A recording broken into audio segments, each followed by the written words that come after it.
Hey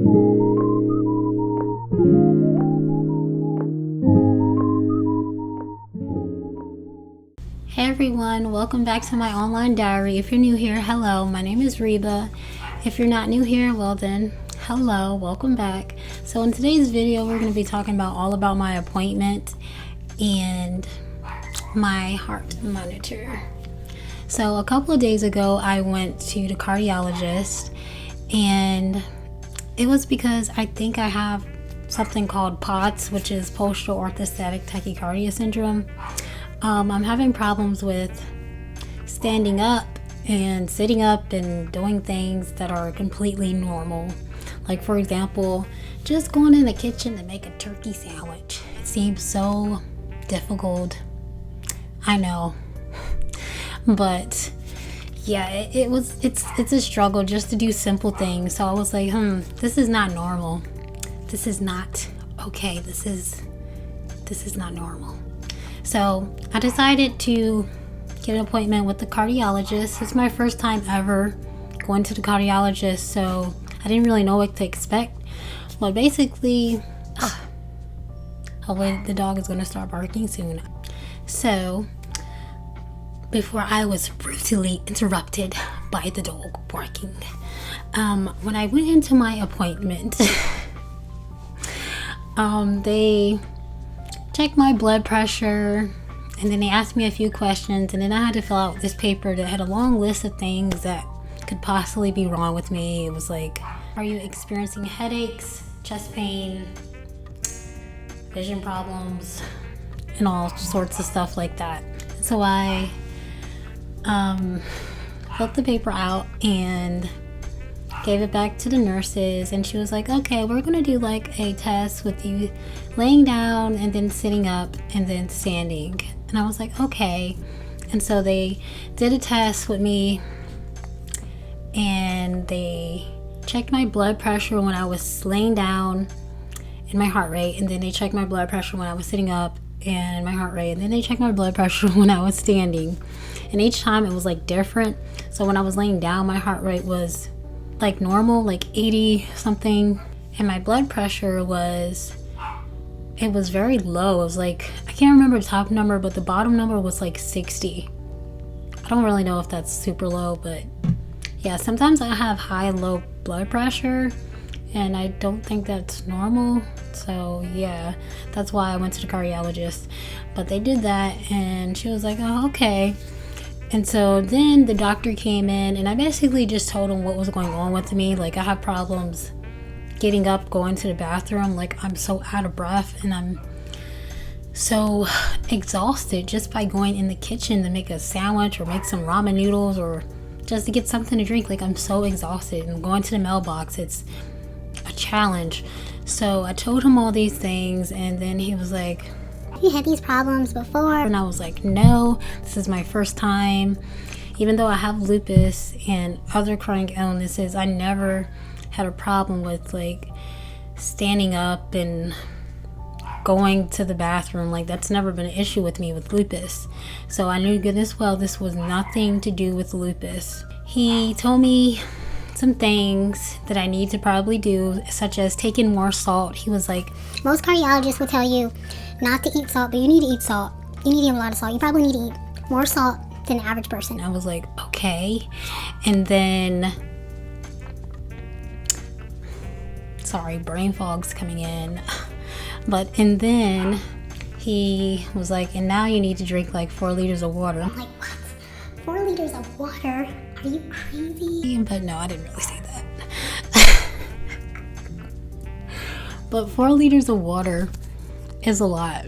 Like, I drink about, 60 ounces a day, and that's like nowhere near enough that I need to be drinking. So I was pretty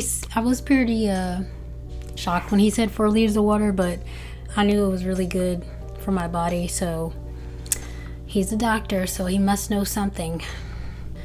I just realized I'm not sitting up straight. So I need to practice on my posture because I don't want to have a hump back by like 60. So I'm so sorry guys about the dog barking, but anyways, So they sent me home with a heart monitor, as you can see, and they sent me home with 2 heart monitoring, why can't I talk today?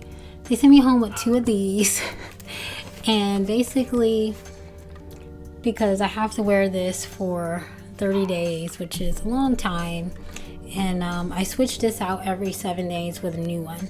So they sent me home with that, and they sent me home with this phone for the heart monitor. So it's like, it's connected to the heart monitor, and then it's connected to their like facility or something. So they monitor my heart rate and my heart rhythm, because sometimes my rhythm gets off, my heart, it's so strange, like it skips beats when I'm not doing anything. Like when I'm just laying in bed resting, it feels so strange, and it's like I gotta take a breath when that happens. It's kind of scary, actually.